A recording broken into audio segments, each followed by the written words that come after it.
Chapter 11. The Human Eye and the Colorful World. The Human Eye. Do you know which part of our body lets us read the book? Check out a rainbow in the sky. See a vehicle heading towards our way. Or focus on things that are nearby or far away. Well, it is our eyes. Our eyes are one of the most important optical instruments gifted to us by God. The human eye is the gateway to one of our five senses. Our eyes are at work from the moment we wake up early in the morning up to the moment we sleep at night. It is an organ that reacts to light.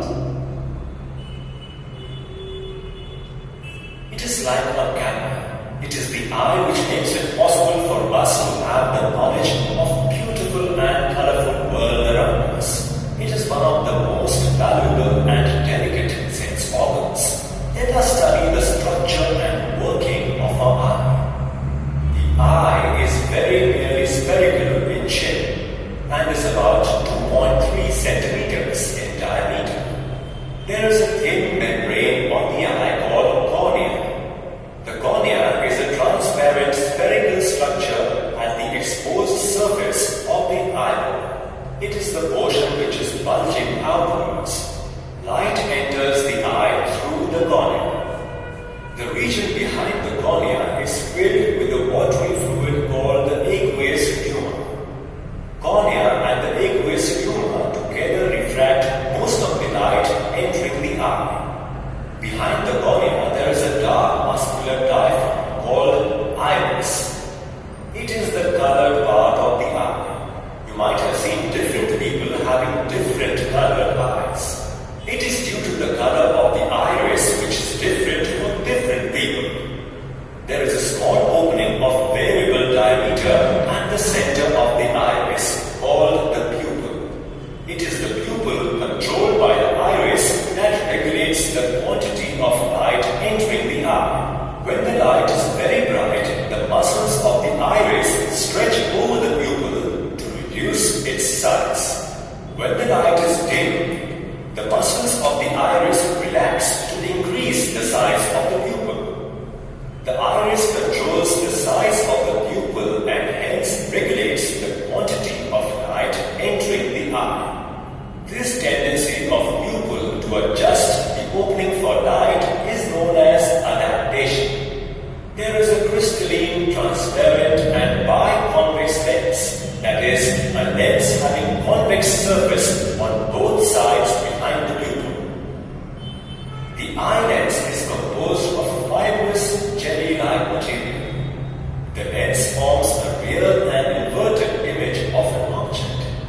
The lens provides fine adjustment to focus the image on the inner surface of the eye.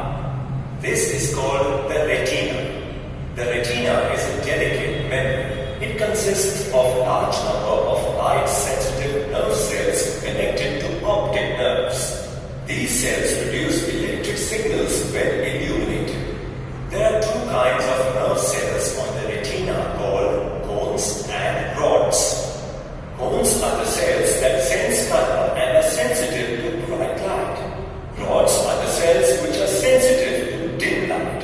The signals produced by these cells are taken to the brain through optic nerves. The brain interprets these signals and processes the information contained in it, and an image of the object is perceived. A point where the optic nerve enters the eye is called the blind spot.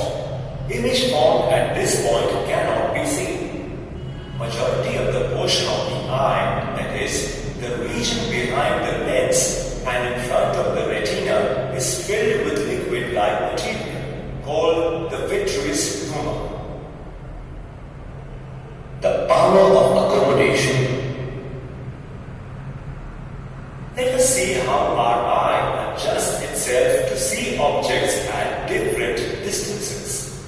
The focal length of the eyelids can be changed by contracting or relaxing the ciliary muscles. The eye lens in relaxed position of eye muscles has a focal length of about 2.3 centimeters. In this situation, the lens is thin. Thus, the focal point of the eye lens is located on the retina. Hence, a normal eye in its relaxed position can form sharp images of objects located at longer distances.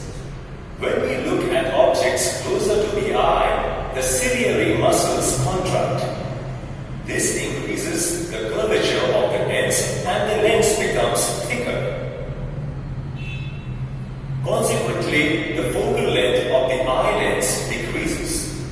When we look at a distant object, the ciliary muscles are relaxed so that the lens becomes thin and its focal length increases.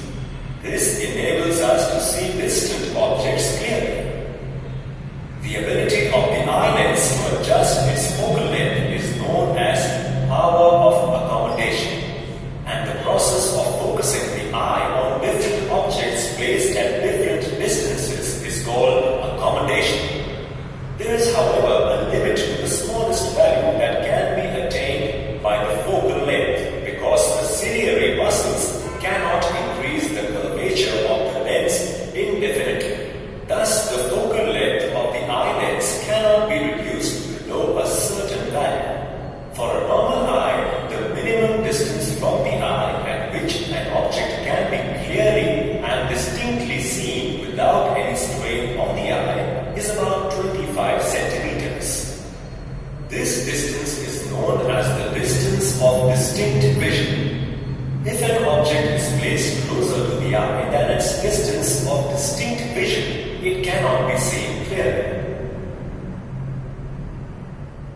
The least distance of distinct vision is also known as the near point of the eye, whereas the farthest point from the eye at which an object can be seen clearly is known as the far point of the eye.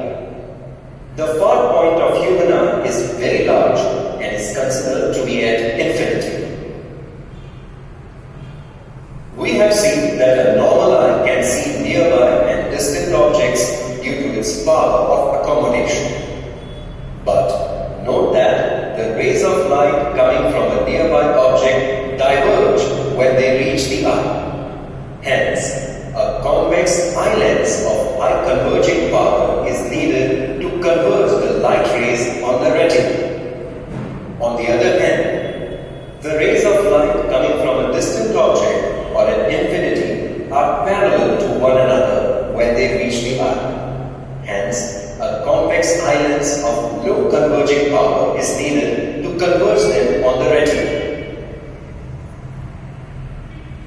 We all have two eyes. You might have tried to see with only one eye open anytime. Have you ever wondered that if we can see with one eye open, then why do we have two eyes for vision and not just one?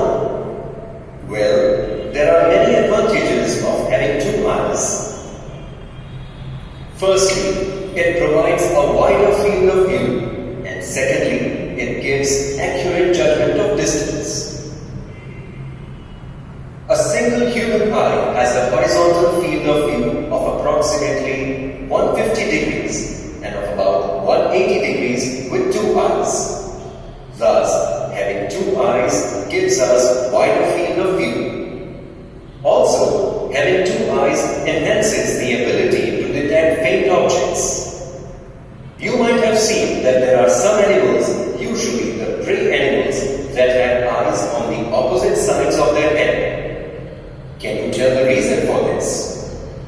Well, having eyes on the sides of the head increases their field of view so that they can see their enemies and protect themselves. But humans and some animals have their eyes situated in the front of their head. This reduces the field of view in the favor of which it is known as stereopsis. Since the two eyes are located at different positions, each captures a view from its own perspective. The two separate images are sent on to the brain for processing. When the two images arrive simultaneously, brain unites them into one picture by matching up the similarities and adding in the small differences. The combined picture appears three-dimensional because it has